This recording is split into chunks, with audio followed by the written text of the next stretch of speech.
ലോക്സഭാ തിരഞ്ഞെടുപ്പിന്റെ കേളികൊട്ട് ഉയർന്ന നാളുകളിൽ ഭാരതത്തിലെ പ്രധാന പ്രതിപക്ഷമായ കോൺഗ്രസ് പാർട്ടിക്കെതിരെ ഉയർത്തുന്ന ആക്ഷേപങ്ങൾ ആരെയാണ് സഹായിക്കുക?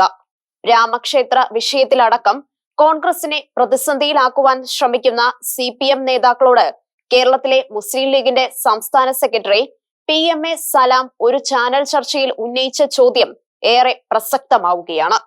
അവരോട് മാത്രമല്ല, VM സുധീരനെയും K മുരളീധരനെയും പോലുള്ള കേരളത്തിലെ തലമൂത്ത കോൺഗ്രസ് നേതാക്കളും ആത്മവിമർശനപരമായി ചോദിക്കേണ്ട ചോദ്യമാണിത്.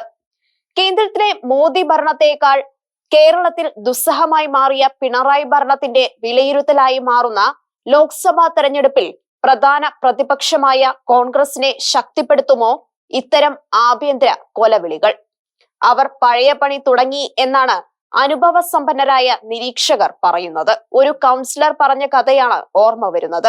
മദ്യപാനത്തിൽ നിന്നും രക്ഷിക്കുന്നതിന് വീട്ടുകാരാണ് ഒരു കുടുംബനാഥനുമായി കൗൺസിലറുടെ അടുത്തെത്തിയത്. സംസാരിച്ചു തുടങ്ങിയപ്പോൾ കൗൺസിലർ ചോദിച്ചു, ഇങ്ങനെ കുടിച്ചാൽ ലിവർ സിറോസിസ് പിടിച്ച് അകാലത്തിൽ ചാവില്ലേ? മദ്യപാനി കൂസാതെ പറഞ്ഞു, വേണം, അതിനല്ലേ ഞാൻ കുടിക്കുന്നത്. അപ്പോൾ കൗൺസിലർ ചോദിച്ചു, ഭാര്യയും മക്കളും പെരുവഴിയാവില്ലേ? വേണം, അതിനല്ലേ ഞാൻ കുടിക്കുന്നത്. മദ്യപാനി സത്യം പറഞ്ഞു, അതുപോലും ഇവർ ചെയ്യില്ല. രാമക്ഷേത്ര വിഷയത്തിൽ പരസ്യ നിലപാട് പാടില്ലെന്ന കോൺഗ്രസ് ഹൈക്കമാൻഡിന്റെ നിർദ്ദേശത്തെ കോൺഗ്രസിൽ എത്ര പേരാണ് പരസ്യമായി വെല്ലുവിളിക്കുന്നത്? ഹിമാചലിലെ കോൺഗ്രസ് മുഖ്യമന്ത്രി പറയുന്നത് ക്ഷണിച്ചില്ലെങ്കിലും താൻ ആ ചടങ്ങിന് പോകും എന്നാണ്. കേരളത്തിലെ മുതിർന്ന കോൺഗ്രസ് നേതാക്കളായ VM സുധീരനും K മുരളീധരനും പറയുന്നത് കോൺഗ്രസ് ചടങ്ങിൽ സംബന്ധിക്കരുത് എന്നാണ്. ഹൈക്കമാൻഡ് നിർദ്ദേശം പരസ്യമായി ലംഘിക്കുന്നവർക്കെതിരെ നടപടി എടുക്കാനുള്ള കരുത്തൊന്നും ഹൈക്കമാൻഡിന് ഇല്ലെന്നു വേണം കരുതാൻ. ഏതായാലും പരസ്യ പ്രസ്താവനകളിലൂടെ തങ്ങളുടെ ഇമേജ് വല്ലാതെ മെച്ചപ്പെടുത്തിക്കൊണ്ട് അവരെല്ലാം കോൺഗ്രസുകാരായി തന്നെ തുടരുന്നു.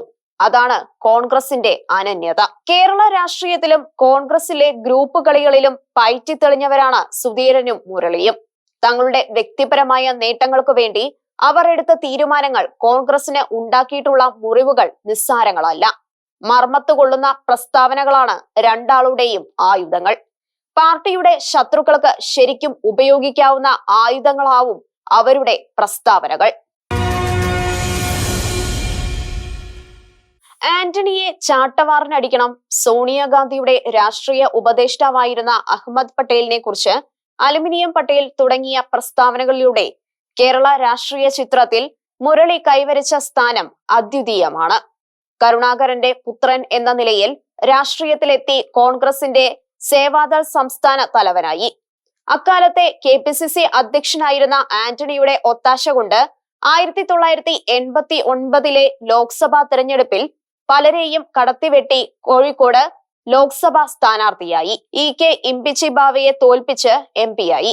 അതോടെ മുരളിയുടെ കാലം ആരംഭിക്കുകയായി. അക്കാലത്ത് ലോക്സഭകൾ അല്പായുസായിരുന്നതുകൊണ്ട് 1991 വീണ്ടും തെരഞ്ഞെടുപ്പ് വന്നു. ആ തെരഞ്ഞെടുപ്പിൽ ജനതാദളിന്റെ MP വീരേന്ദ്രകുമാറിനെ തോൽപ്പിച്ച് മുരളി യാത്ര തുടർന്നു. 1991 കേരളത്തിൽ കരുണാകരൻ വീണ്ടും മുഖ്യമന്ത്രിയായി. രാജീവ് ഗാന്ധിയുടെ അകാല വിയോഗത്തോടെ ദുർബലമായ ഹൈക്കമാൻഡിൽ ശക്തനുമായ അച്ഛന്റെ സർക്കാരിൽ ശക്തനായ സ്വാധീനമായി മുരളി. കോൺഗ്രസുകാർക്കിടയിൽ വരെ തലവേദനയും. ഇക്കാലത്താണ് കരുണാകരന്റെ വിശ്വസ്തരായിരുന്നവരിൽ വലിയ പങ്ക് അദ്ദേഹത്തെ വിട്ട് കൂടുമാറിയത്. അതിന്റെ പ്രതിഫലനം 1996 ഉണ്ടായി. കോഴിക്കോട് മത്സരിച്ച മുരളി വീരേന്ദ്രകുമാറിനോട് തോറ്റു. അക്കാലത്ത് വീരേന്ദ്രകുമാർ പറഞ്ഞ ഒരു തെരഞ്ഞെടുപ്പ് തമാശയുണ്ട്. കോൺഗ്രസ് നേതാവ് ആന്റണിയും താനും ഒന്നിച്ചാണ് തിരുവനന്തപുരത്ത് നിന്ന് കോഴിക്കോടിന് വന്നതെന്നും ഞങ്ങൾക്ക് രണ്ടും മുരളീധരന്റെ തോൽവി എന്ന ഒറ്റ ലക്ഷ്യമാണെന്നുമായിരുന്നു ആ തമാശ. അതേ തുടർന്ന് 1998 നടന്ന ലോക്സഭാ തെരഞ്ഞെടുപ്പിൽ മുരളി തൃശൂരിൽ മത്സരിച്ച് തോറ്റു. 1999 വീണ്ടും കോഴിക്കോട് മത്സരിച്ച് ജയിച്ചു. 2001 ആന്റണി കേരളത്തിലെ മുഖ്യമന്ത്രിയായപ്പോൾ K കരുണാകരൻ ആന്റണിയെ വരച്ച വരയിൽ നിർത്തി മുരളിയെ KPCCയുടെ അധ്യക്ഷനാക്കി. 2001 തെരഞ്ഞെടുപ്പിൽ പാർട്ടിയെ വിജയത്തിലേക്ക് നയിച്ച KPCC അധ്യക്ഷൻ കരുണാകരൻ ഗ്രൂപ്പിൽ തന്നെപ്പെട്ട മുതിർന്ന നേതാവ് തെന്നല ബാലകൃഷ്ണ പിള്ളയെ അപമാനിച്ച് ഇറക്കി വിടുന്നതുപോലെ രാജിവെപ്പിച്ചാണ് അന്ന് മുരളി അധ്യക്ഷ പദവി വാങ്ങിച്ചെടുത്തത്. പിന്നീട് തെന്നലയ്ക്ക് രാജ്യസഭാ സീറ്റ് കിട്ടാൻ വേണ്ടി ഉമ്മൻചാണ്ടിക്ക് പാർട്ടിയിൽ വല്ലാതെ പോരടിക്കേണ്ടി വന്നു. തെന്നലയുടെ കാലത്ത് കേരളത്തിലെ കോൺഗ്രസിന്റെ ഏക വൈസ് പ്രസിഡന്റ് ആയിരുന്നു മുരളി. ആന്റണിയുമായി നല്ല സൗഹൃദത്തിലായിരുന്ന മുരളി ആന്റണിക്ക് ശേഷം കേരളത്തിലെ കോൺഗ്രസ് മുഖ്യമന്ത്രി എന്നുവരെ കരുതപ്പെട്ടു. എന്നാൽ കരുണാകരന്റെ മുഖ്യമന്ത്രി പദമോഹത്തിന് പിന്തുണ നൽകിയതോടെ എതിർ ക്യാമ്പിലായി. മന്ത്രിയാകുന്നതിനുള്ള തിടുക്കം മൂലം 2004 ആന്റണി മന്ത്രിസഭയിൽ അംഗമായി. തെന്നലയെ ഇറക്കി വിട്ട് നേടിയ KPCC അധ്യക്ഷ പദവി രാജിവെച്ചാണ് മന്ത്രിയായത്. 2004 ലോക്സഭാ തെരഞ്ഞെടുപ്പ് വേളയിൽ വടക്കാഞ്ചേരിയിൽ കോൺഗ്രസ് MLA ആയിരുന്ന ബൽറാമിനെ രാജിവെപ്പിച്ച് മുരളി നിയമസഭയിലേക്ക് മത്സരിച്ചു. മന്ത്രിയായിരുന്ന മത്സരിച്ച് തെരഞ്ഞെടുപ്പിൽ തോറ്റ ഏക നേതാവായിരുന്നു മുരളി. 2004 മാർച്ച് മുതൽ മെയ് വരെയായിരുന്നു അദ്ദേഹത്തിന്റെ വൈദ്യുതി മന്ത്രി സ്ഥാനം. വടക്കാഞ്ചേരിയിൽ നിന്ന് മുരളി നിയമസഭയിലേക്ക് മത്സരിക്കുമ്പോൾ സഹോദരി പത്മജ മുകുന്ദപുരത്ത് ലോക്സഭയിലേക്കും അച്ഛൻ കരുണാകരൻ തിരുവനന്തപുരത്ത് ലോക്സഭയിലേക്കും മത്സരിച്ചു. ചേട്ടനും അനിയത്തിയും ഒന്നിച്ചു തോറ്റു. അങ്ങനെയാണ് വടക്കാഞ്ചേരിയിൽ നിന്നും കരുവന്നൂർ ബാങ്ക് കേസുകളുമായി എല്ലാം ബന്ധപ്പെട്ട AC മൊയ്തീൻ ആദ്യമായി MLA ആകുന്നത്. അതോടെ മുരളിയുടെ കുതിച്ചുകയറ്റം തകർന്നു. ലോക്സഭാ തെരഞ്ഞെടുപ്പിൽ ജനാധിപത്യ മുന്നണി തോറ്റതിന്റെ ഉത്തരവാദിത്തം ഏറ്റെടുത്ത് ആന്റണി മുഖ്യമന്ത്രി സ്ഥാനം രാജിവെച്ച് പകരം ഉമ്മൻചാണ്ടി മുഖ്യമന്ത്രിയായി. കോൺഗ്രസിലെ ഗ്രൂപ്പുകളി എല്ലാ സീമകളും ലംഘിച്ചു. രാജ്യസഭയിലേക്ക് കോൺഗ്രസിന്റെ ഔദ്യോഗിക സ്ഥാനാർത്ഥിക്കെതിരെ കരുണാകരൻ ബദൽ സ്ഥാനാർത്ഥിയെ നിർത്തി തോറ്റു. 2005 ഡെമോക്രാറ്റിക് ഇന്ദിരാ കോൺഗ്രസ് സ്ഥാപിച്ച് കോൺഗ്രസ് വിട്ടു. ആ വർഷം നടന്ന പഞ്ചായത്ത് തെരഞ്ഞെടുപ്പിൽ ഇടതുമുന്നണിയുമായി സഹകരിച്ച് മത്സരിച്ചു. 2006 നിയമസഭാ തെരഞ്ഞെടുപ്പിൽ പക്ഷേ ഇടതുമുന്നണി അവരെ കൂടെ കൂട്ടിയില്ല. പോക്കിടം ഇല്ലാതായി. UDF-ൽ തിരിച്ചെത്താനായി നീക്കം. മുഖ്യമന്ത്രി ഉമ്മൻചാണ്ടി പരസ്യമായി എതിർപ്പ് പ്രകടിപ്പിച്ചിട്ടും ആന്റണിയും ലീഗും കരുണാകരനു വേണ്ടി വാദിച്ചു. 17 സീറ്റിൽ മത്സരിച്ചു. കുട്ടനാട്ടിൽ തോമസ് ചാണ്ടി മാത്രം ജയിച്ചു. കൊടുവള്ളിയിൽ PTA റഹീമിനോട് മുരളി തോറ്റു. കരുണാകരനും ഡീക്കും പൗവാറിന്റെ NCP-യിൽ ചേർന്നു. അവിടെ ശരിയാവാതെ കരുണാകരൻ കോൺഗ്രസിൽ തിരിച്ചെത്തി. മുരളി അവിടെ തന്നെ തുടർന്നു. അച്ഛന്റെ ചതിയെക്കുറിച്ച് വിലപിച്ചുകൊണ്ട് 2009 വയനാട്ടിൽ മത്സരിച്ചു. 3ാം സ്ഥാനക്കാരനായി. 2009 NCP-യിൽ നിന്നും മുരളി പുറത്താക്കപ്പെട്ടു. കോൺഗ്രസിൽ തിരിച്ചുകടക്കാൻ നോട്ടമായി. ഉമ്മൻചാണ്ടിയും രമേശും അനുകൂലമായില്ല. ആന്റണിയും സുധീരനും അനുകൂലിച്ചു. എന്നിട്ടും 2 വർഷം കഴിഞ്ഞ് 2011 ഫെബ്രുവരിയിൽ കോൺഗ്രസിൽ തിരിച്ചെത്തി. ആ വർഷം തന്നെ നിയമസഭയിൽ മത്സരിക്കുവാനായി. വട്ടിയൂർക്കാവിൽ മത്സരിച്ച മുരളി ജയിച്ചു. ഉമ്മൻചാണ്ടിയുടെ മന്ത്രിസഭയിൽ മുരളിക്ക് ഇടം കിട്ടിയില്ല. 2016 വട്ടിയൂർക്കാവിൽ നിന്നും ജയിച്ചു. 2019 ലോക്സഭാ തെരഞ്ഞെടുപ്പിൽ വടകരയിൽ മത്സരിക്കുവാൻ നിയോഗിക്കപ്പെട്ടു. P. ജയരാജനെ 84,663 വോട്ടിന് തോൽപ്പിച്ച് MP ആയി. കോൺഗ്രസ് വഴി ഇത്രയും നേടിയ മുരളിക്ക് ഇപ്പോൾ താൻ ആഗ്രഹിക്കുന്ന വിധം പരിഗണിക്കപ്പെടുന്നില്ല എന്ന പരാതിയിലാവണം കോൺഗ്രസിനെ കുറ്റപ്പെടുത്തുന്ന പ്രസ്താവനകൾ നടത്തിക്കൊണ്ടിരിക്കുന്നത്. ഇടയ്ക്ക് ഇനി മത്സരിക്കുന്നില്ല എന്ന് പറയാറുണ്ട്. കേരളത്തിലെ കോൺഗ്രസിലെ അക്കാലത്തെ 2 ഗ്രൂപ്പുകളായ ഉമ്മൻചാണ്ടിയുടെയും രമേശ് ചെന്നിത്തലയുടെയും KPCC അധ്യക്ഷ സ്ഥാനത്തേക്കുള്ള ഏക നോമിനിയായിരുന്ന G. കാർത്തികേയനെ വെട്ടി പാർട്ടി ഹൈക്കമാൻഡ് നിയോഗിച്ച അധ്യക്ഷനായിരുന്നു സുധീരൻ. ആ തീരുമാനമാണ് 2016 കേരളത്തിൽ ഭരണ തുടർച്ച ഉണ്ടാകാതെ പോകുന്നതിന് പ്രധാന കാരണമായതെന്ന് കരുതുന്നവർ ധാരാളമുണ്ട്. കാർത്തികേയനെ KPCC അധ്യക്ഷനായി തീരുമാനിച്ചതായുള്ള വാർത്ത ഡൽഹിയിൽ നിന്നും അക്കാലത്ത് AICC അധ്യക്ഷയായിരുന്ന സോണിയാഗാന്ധിയുടെ സെക്രട്ടറി ജോർജ് കേരളത്തിലെ സ്പീക്കറായിരുന്ന കാർത്തികേയനെ വിളിച്ചറിയിച്ചതാണ്. പ്രഖ്യാപനം വരുമ്പോൾ വിതരണം ചെയ്യുന്നതിനായി കാർത്തികേയൻ ലഡു വരെ വാങ്ങിപ്പിച്ചതാണ്. അവസാന നിമിഷം ആന്റണി നടത്തിയ ഇടപെടലിലാണ് എല്ലാം തലകീഴായി മറിഞ്ഞതെന്നും സുധീരൻ KPCC നായകനായതെന്നും കരുതപ്പെടുന്നു. കേരളത്തിലെ KSU യൂത്ത് കോൺഗ്രസ് നിരയിലൂടെ ആന്റണിയുടെ നേതൃത്വത്തിൽ കടന്നു വന്നവരിൽ സുധീരനോട് ആന്റണിക്ക് വലിയ സ്നേഹമുള്ളതായി തോന്നിയിട്ടുണ്ട്. 1971-77 വരെ സുധീരൻ KSU പ്രസിഡന്റ് ആയിരുന്നു. 1975 മുതൽ 77 വരെ യൂത്ത് കോൺഗ്രസ് പ്രസിഡന്റും. ആന്റണിയും ആന്റണി ഗ്രൂപ്പിന്റെയും പരമവിശ്വസ്തൻ. 1977 ആന്റണിയുടെ നാടായ ആലപ്പുഴയിൽ നിന്നും കോൺഗ്രസ് സ്ഥാനാർത്ഥിയായി തൃശൂരുകാരനായ സുധീരൻ ലോക്സഭയിലെത്തി. 1980 ഇടതുപക്ഷ ജനാധിപത്യ മുന്നണി സ്ഥാനാർത്ഥിയായി മണലൂരിൽ നിന്നും നിയമസഭയിലെത്തി.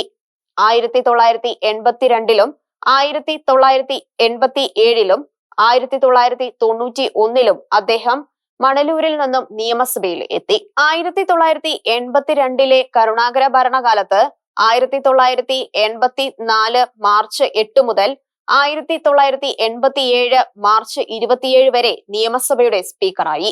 ഇക്കാലത്താണ് ഗ്രൂപ്പ് കളിയുടെ ഭാഗമായി കരുണാകരനും സർക്കാരുമായി സ്പീക്കർ തുറന്ന പോരാട്ടത്തിന് ഇറങ്ങിയത്. പ്രീ ഡിഗ്രി ബോർഡ് വിവാദ കാലത്ത് വിദ്യാഭ്യാസ മന്ത്രി TM ജേക്കബിന് സ്പീക്കർ വലിയ തലവേദനയായിരുന്നു. ഒരു ദിവസം രാവിലെ 8:30 ആരംഭിച്ച നിയമസഭയിലെ 1 മണിക്കൂർ ചോദ്യോത്തരവേളയും തുടർന്ന് വന്ന അടിയന്തര പ്രമേയവും എല്ലാം ജേക്കബിന് ഒറ്റയ്ക്ക് നേരിടേണ്ടി വന്നു. പ്രതിപക്ഷ ബഹളത്തിനിടെ ഓർഡിനൻസുകൾ ഒറ്റയടിക്ക് നിയമമാക്കണമെന്ന മുഖ്യമന്ത്രിയുടെ ആവശ്യം സുധീരൻ സമ്മതിച്ചില്ല. മന്ത്രി കടവൂർ ശിവദാസൻ സഭയുടെ അവകാശ ലംഘനം നടത്തി എന്ന് സ്വയം പ്രഖ്യാപിച്ചു.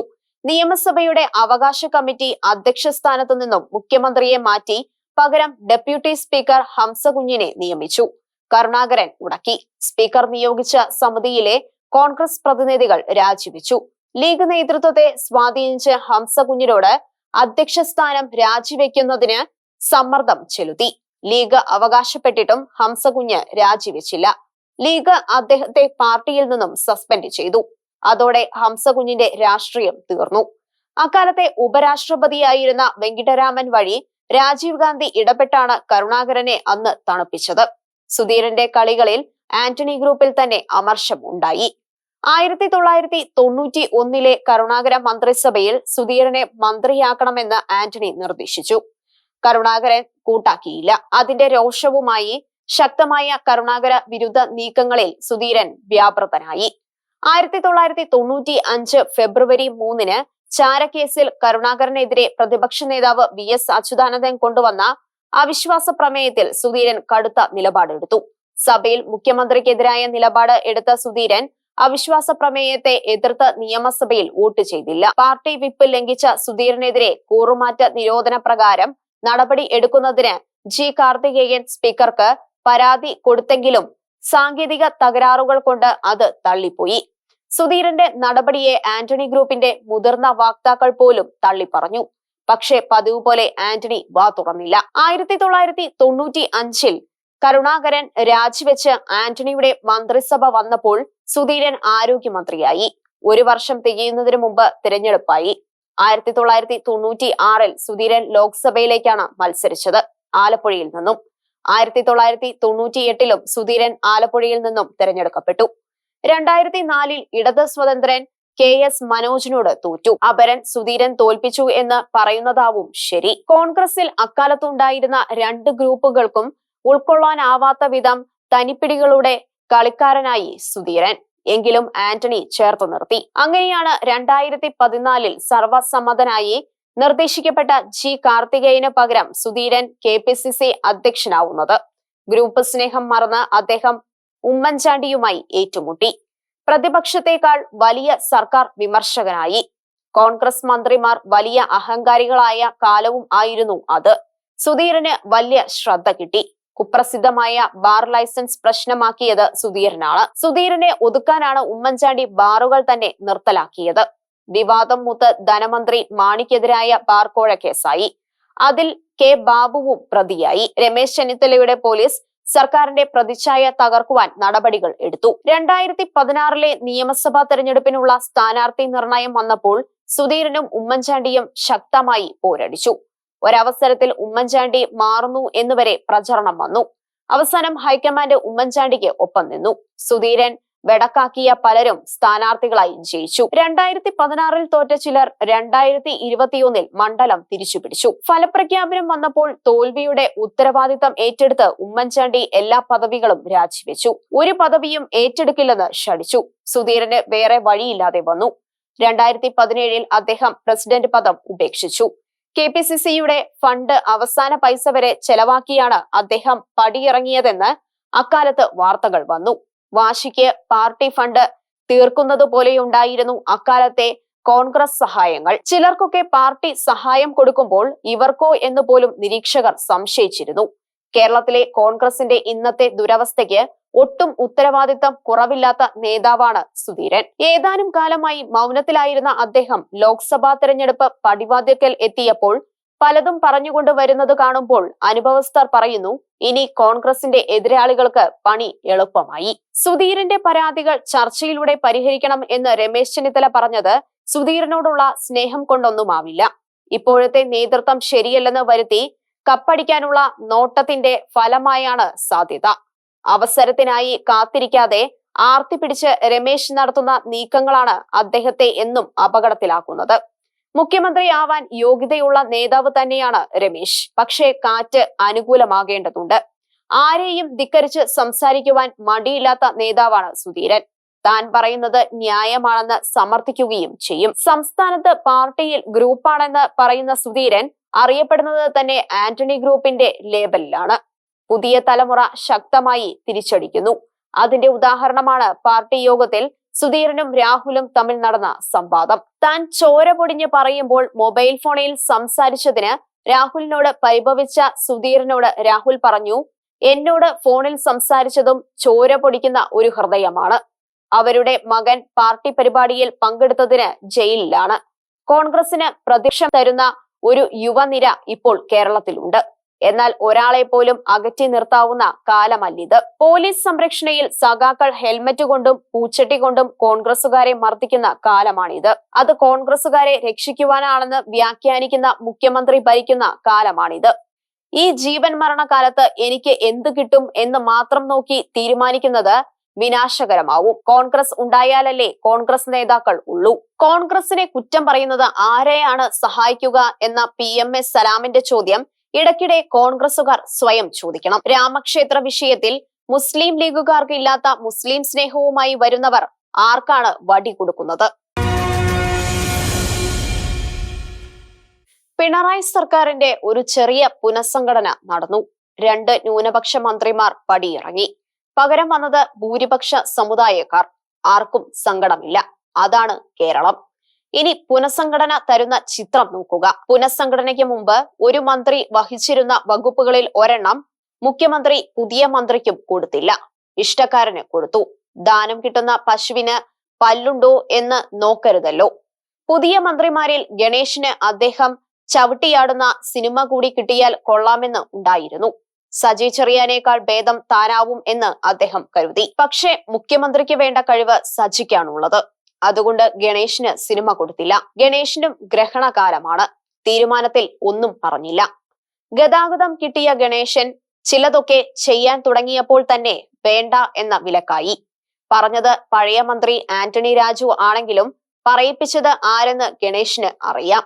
പത്തനാപുരം സ്വന്തമായി ഉള്ളിടത്തോളം കാലം പല മന്ത്രിസഭകളിലും വരേണ്ടതാണ് താനെന്നും അദ്ദേഹത്തിന് അറിയേണ്ടതാണ്. വാക്കുപിഴച്ച് അപകടത്തിൽ പെടേണ്ട എന്ന് കരുതി കൂടിയാവണം രാജു പറഞ്ഞതിൽ ഒരു പ്രതികരണവും നടത്തിയില്ല.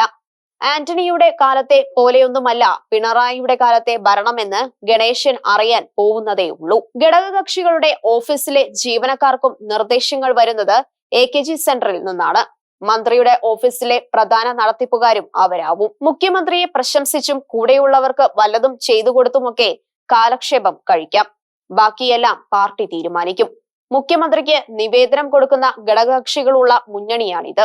ഘടകകക്ഷി എന്നാൽ എന്താണെന്നാവും ഇക്കൂട്ടർ കരുതുന്നത്. ഗണേശൻ സൂക്ഷിച്ചാണ് നീങ്ങുന്നത്. പത്തനാപുരം പോലെ NSSനെയും അദ്ദേഹം കൂടെ നിർത്തുന്നു. പത്രം സിനിമയിൽ പത്രക്കാരനെ പോലീസ് മർദ്ദിച്ചാലല്ലേ കേസുള്ളൂ എന്ന് പറഞ്ഞ് മറ്റൊരു പത്രക്കാരനെ മർദ്ദിക്കുന്നത് പോലെയാണ് സജി. അദ്ദേഹം ക്രിസ്ത്യാനിയാണെന്നാണ് വെപ്പ്. ആ പേരുള്ളത് കൊണ്ട് മെത്രാന്മാരെയും സഭാ നേതാക്കളെയും എന്തും പറയാം എന്നാണ് വെപ്പ്. പ്രധാനമന്ത്രിയുടെ ക്രിസ്മസ് വിരുന്നിൽ സംബന്ധിച്ച മെത്രാന്മാരെ ശരിക്കും പൂശി. ഭരണഘടനയെ കുറിച്ച് പറഞ്ഞതുപോലെ ഒരു പറച്ചിൽ. സാംസ്കാരിക മന്ത്രിയുടെ സംസ്കാരമില്ലാത്ത ഭാഷ കേട്ടവർ ചൊടിച്ചു. കോട്ടയം ജില്ലാകാരനായ വാസവൻ മന്ത്രി ഒന്നും കേട്ടില്ല. റോഷി മന്ത്രി സജി പറഞ്ഞത് സർക്കാരിന്റെ നയം അല്ലെന്നു പറഞ്ഞു. എന്നാൽ മന്ത്രി അബ്ദുൾ റഹ്മാൻ ചോദിച്ചു, മണിപ്പൂർ വിഷയമല്ലേ സജി പറഞ്ഞത്, അതിലെന്ത് വിഷയം? സജിയുടെ കടന്ന വാക്കുകൾക്ക് പിന്നാലെ തലസ്ഥാനത്ത് ഒരു വിരുന്ന് വരുന്നുണ്ടായിരുന്നു. മുഖ്യമന്ത്രി ഒരുക്കുന്ന ക്രിസ്മസ് വിരുന്ന്. ഗവർണറെ പോലും വിളിക്കാതെ നടത്തുന്ന വിരുന്നാണ്. മെത്രാന്മാർ തിരിഞ്ഞു നോക്കിയില്ലെങ്കിൽ ശോഭ വല്ലാതെ പോകും. ഞങ്ങൾ സർക്കാരിന്റെ ഔദ്യോഗിക പരിപാടികൾ ബഹിഷ്കരിക്കും എന്ന് പറഞ്ഞതിന്റെ പൊരുൾ മുഖ്യമന്ത്രി മനസ്സിലാക്കി. സജി എല്ലാം പിൻവലിച്ചു. അതോടെ വിരുന്നിനുള്ള തടസ്സം തീർന്നു. എങ്കിലും അതിനു മുമ്പായി തന്നെ സജി വേറെ പലതും പറഞ്ഞു. മതങ്ങൾ സംഘടിച്ച ശക്തി ദുർവിനിയോഗം ചെയ്യുന്നു എന്നായിരുന്നു ആ സങ്കടം. ശിവഗിരിയിലാണ് അദ്ദേഹം തന്റെ സങ്കടം തുറന്നു പറഞ്ഞത്. അവിടെ വെച്ച് തന്നെ അദ്ദേഹം സംഘടിച്ച് ശക്തരാകുവാൻ ഗുരു നൽകിയ ഉപദേശത്തെയും വാഴ്ത്തി. സജിയുടെ നാക്കിന്റെ ശേഷി. ദേവർകോവിൽ കൈകാര്യം ചെയ്ത വകുപ്പ് കടന്നപ്പള്ളി മന്ത്രി ചെയ്താൽ ശരിയാവില്ല എന്ന് മുഖ്യമന്ത്രിക്ക് തോന്നി. പണ്ട് കടന്നപ്പള്ളി കൈകാര്യം ചെയ്ത വകുപ്പാണിത്. അന്നത്തെ പോലല്ലോ ഇന്ന്. അദാനിയുമായി നടത്തേണ്ട ഇടപാടുകൾക്ക് കടന്നപ്പള്ളി പോരെന്ന് ചിന്തിക്കുന്നത് സ്വാഭാവികം. പലതും നടക്കില്ലെന്ന് കരുതിയൊക്കെയാവാം വകുപ്പ് വാസവന് കൊടുത്തു. പിണറായി ദൈവത്തിന്റെ വരദാനമാണെന്ന് അദ്ദേഹത്തിന്റെ പ്രസംഗം വാസവനെങ്കിലും സത്യമാണെന്ന് തെളിഞ്ഞു. അദാനിയുമായുള്ള ഇടപാടുകൾ എല്ലാം വാസവനാവും. മേഴ്സിക്കുട്ടി അമ്മയുടെ കാലത്തെ ഇൻലാൻഡ് നേവിഗേഷൻകാരുടെ ബോട്ട് കരാർ പോലെ എന്തെല്ലാം വരുമെന്ന് കണ്ണിൽ എണ്ണയൊഴിച്ച് കാത്തിരിക്കണം. ഒന്നും കാണാതെയാവില്ല ഈ മാറ്റം എന്ന് മാത്രം. ഇപ്പോൾ കാര്യമായ വകുപ്പൊന്നും ഇല്ലാതെ 2 മന്ത്രിമാർ മന്ത്രിസഭയിലുണ്ട്. അബ്ദുൾ റഹ്മാനും കടന്നപ്പള്ളിയും. 30 പേഴ്സണൽ സ്റ്റാഫുകൾ. പുതിയ മന്ത്രിമാരുടെ സത്യപ്രതിജ്ഞാ ചടങ്ങിൽ കരിന്തിരി കൊളുത്താൻ പ്രതിപക്ഷം വേണ്ടി വന്നില്ല. ഗവർണറും മുഖ്യമന്ത്രിയും അത് നിർവഹിച്ചു. പരസ്പരം മുഖത്തോട് മുഖം നോക്കാതെ അവർ കാര്യങ്ങൾ നടത്തി. സ്ഥലം വിട്ടു. മുഖ്യമന്ത്രി ഗവർണറുടെ ചായയ്ക്ക് പോലും നിന്നില്ല. 5 ലക്ഷം രൂപ മുടക്കുന്നത് കേരള സർക്കാർ ആണെന്ന് പോലും ഓർത്തില്ല. വിട്ടടിച്ച് രാജ്ഭവൻ വിട്ടു. പോലീസ് ഉപദേശം പാലിച്ച് SFIക്കാർ ഗവർണർക്കെതിരായ സമരം തുടരുന്നു. ഗവർണറുടെ വാഹനത്തിൽ തൊട്ടാൽ ജാമ്യം ഇല്ലാത്ത വകുപ്പാണ്. അതുകൊണ്ട് അകന്നു നിന്നുള്ള കലി മാത്രം. ഗവർണറുടെ കോലം കത്തിച്ചതറിഞ്ഞ് ആരിഫ് ചോദിച്ചു, ജീവനോടെ മനുഷ്യരെ കത്തിക്കുന്നവരെല്ലാം ഇതിനപ്പുറം ചെയ്യും. സർവകലാശാലയിൽ ചാൻസലർ ഗൗരവമായി ഇടപെടണമെന്ന് പറഞ്ഞത് സുപ്രീം കോടതിയാണ്. അദ്ദേഹം ഓർമ്മിപ്പിച്ചു. ദേശീയ തലത്തിൽ കോൺഗ്രസ് മുദ്രാവാക്യമാക്കി എടുക്കാൻ ഉദ്ദേശിക്കുന്ന ജാതി സെൻസസ് കേരളത്തിൽ കോൺഗ്രസിന്റെ വോട്ട് ബാങ്കിൽ വല്ലാത്ത വിള്ളൽ വരുത്തുമോ എന്ന ആശങ്ക പടരുന്നു. എക്കാലവും കേരളത്തിൽ കോൺഗ്രസിന്റെ വലിയ വോട്ട് ബാങ്കായ NSS ജാതി സെൻസസും ജാതി സംവരണത്തിനും എതിരെ വീണ്ടും രംഗത്തു വന്നിരിക്കുന്നു. ജാതി സംവരണത്തെ എക്കാലവും എതിർത്തിട്ടുള്ള NSS സാമ്പത്തിക സംവരണത്തിനാണ് എന്നും ആവശ്യപ്പെടുന്നത്. ജാതി സംവരണം അനുവദിച്ചിട്ടുള്ള സമുദായങ്ങളിൽ പാവങ്ങളെ എന്നും പാവങ്ങളാക്കി നിലനിർത്തിക്കൊണ്ട് സമ്പന്ന വിഭാഗങ്ങൾ ആനുകൂല്യങ്ങൾ അടിച്ചൊതുക്കുന്നതായാണ് ചങ്ങനാശ്ശേരി ചേർന്ന NSS പ്രതിനിധി സമ്മേളനം ചൂണ്ടിക്കാണിച്ചത്. ജാതി സെൻസസ് നടത്തരുതെന്ന് NSS ആവശ്യപ്പെട്ടു. ജാതി സംവരണം മൂലം പിന്നോക്ക ജാതിയിലെ മുന്നോക്കക്കാർ മുന്നേറുന്നു. പാവങ്ങൾക്ക് ഒന്നും കിട്ടുന്നില്ല. സൊസൈറ്റിയുടെയും ട്രഷറർ NV അയ്യപ്പൻ പിള്ള അവതരിപ്പിച്ച പ്രമേയം ചൂണ്ടിക്കാണിച്ചു. നെല്ലിന്റെ വിലയിൽ സർക്കാരിൽ നിന്നും വൻ കുടിശ്ശികയുള്ളതിനാൽ കർഷകർ നെല്ല് കുറഞ്ഞ വിലയ്ക്ക് സ്വകാര്യ മില്ലുകൾക്ക് വിറ്റ് പണം വാങ്ങുന്നു. സംസ്ഥാന സർക്കാർ കൊടുക്കാനുള്ള കുടിശ്ശിക 332.54 കോടി രൂപയാണ്. പരാതി വരുമ്പോൾ എല്ലാവർക്കും തുക നൽകിയെന്ന് സർക്കാർ പ്രസ്താവിക്കുന്നു. എന്നാൽ കർഷകർ കടക്കിണിയിൽ തന്നെ കഴിയുന്നു. ഇതുമൂലമാണ് കർഷകർ കിട്ടുന്ന വിലയ്ക്ക് സ്വകാര്യ മില്ലുടമകൾക്ക് നെല്ല് വിൽക്കുവാൻ നിർബന്ധിതരാകുന്നത്.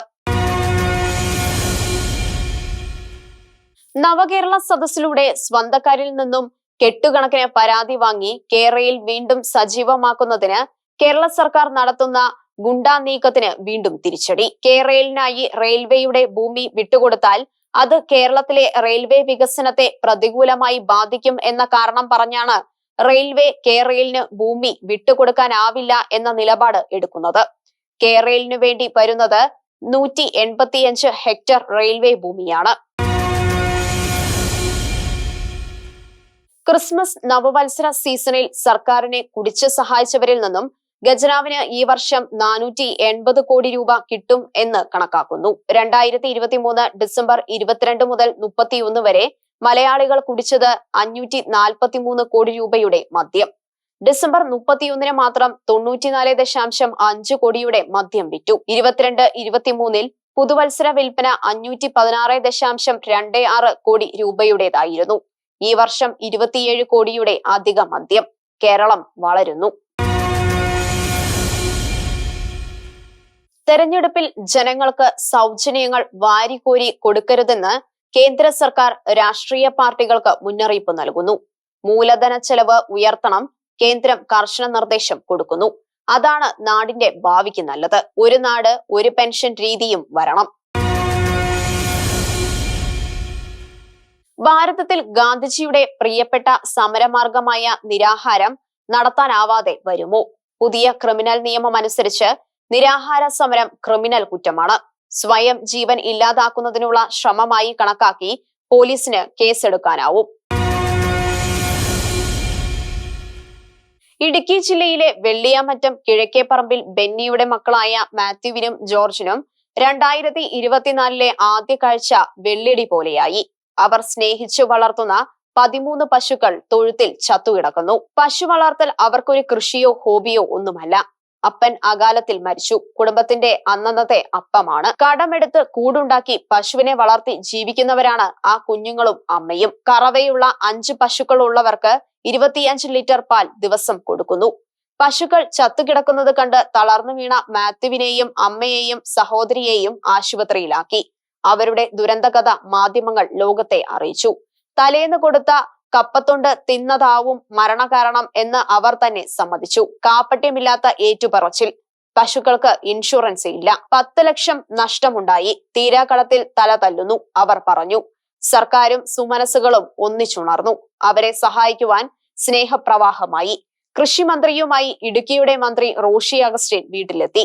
സാന്ത്വനവുമായി പാലായിലെ ബിഷപ്പും സംഘവും വീട്ടിലെത്തി. ഷൂട്ടിംഗ് നിർത്തിവെച്ച് നടൻ ജയറാം എത്തി. സമാന ദുഃഖം അനുഭവിച്ചതിന്റെ സങ്കടം ഓർമ്മിച്ചുകൊണ്ടായിരുന്നു ക്ഷീരകർഷകൻ കൂടിയായ ജയറാം എത്തിയത്. ദുരന്തമുഖത്ത് തങ്ങൾക്ക് ആരെല്ലാമോ ഉണ്ടെന്ന് ആ കുടുംബം മനസ്സിലാക്കി. 10 പശുക്കളെ നഷ്ടപ്പെട്ട കുട്ടികൾക്ക് സർക്കാർ 5 പശുക്കളെ 1 മാസത്തെ സൗജന്യ കാലിത്തീറ്റയും വാഗ്ദാനം ചെയ്തു. കേന്ദ്ര സഹായത്തോടെ വിള ഇൻഷുറൻസ് നടപ്പാക്കുമെന്നും മന്ത്രി ചിഞ്ചുറാണി പ്രഖ്യാപിച്ചു. 60% കേന്ദ്രവും 40% കേരളവും വഹിക്കുന്ന ഇൻഷുറൻസ് നടപ്പാക്കപ്പെട്ടാൽ ഈ ദുരന്തം കേരളത്തിനാകെ നന്മ വിതറുന്നതാവും. നടൻ ജയറാം 5 ലക്ഷം രൂപയും, യൂസഫ് അലിക്ക് വേണ്ടി ലുലു മാൾ 5 ലക്ഷം രൂപയും, നടൻ പൃഥ്വിരാജ് 2 ലക്ഷം രൂപയും, നടൻ മമ്മൂട്ടി 1 ലക്ഷം രൂപയും, മിൽമ 4,50,000 രൂപയും, ഇടുക്കി MP ഡീൻ കുര്യാക്കോസ് നയിക്കുന്ന ഇടുക്കി കെയർ ഫൗണ്ടേഷൻ 20,000 രൂപയും വാഗ്ദാനം ചെയ്തു. ജയറാം പശുക്കളെ വിലക്കുറവിൽ കിട്ടാൻ സഹായിക്കുമെന്നും വാഗ്ദാനം ചെയ്തു. കത്തോലിക്ക കോൺഗ്രസ് 1 പശുവിനെയും, കർഷക നേതാവായ PJ ജോസഫ് 1 പശുവിനെയും, CPM 2 പശുവിനെയും വാഗ്ദാനം ചെയ്തു. PJ ജോസഫിന്റെ സമ്മാനമായ പശു മകൻ അപ്പു വഴി കുട്ടികളുടെ വീട്ടിലെത്തിച്ചു കഴിഞ്ഞു. ദുരന്തങ്ങളെ നേരിടാനുള്ള പുണ്യവഴികളാണ് കേരളം കണ്ടത്. ദുരന്തത്തിൽപ്പെടുന്നവർ ഒറ്റയ്ക്കല്ലെന്നും നാട് ഒരുമിച്ച് കൂടെയുണ്ടെന്നും വരുന്നതിന്റെ ധൈര്യം. വെള്ളിയാമറ്റത്ത് പെയ്ത സ്നേഹമഴ എല്ലാ ദുരന്തമുഖങ്ങളിലും ആവർത്തിക്കട്ടെ. ഷീലഹുവിന്റെ കാഴ്ചകൾ ഇനി അടുത്ത ആഴ്ച.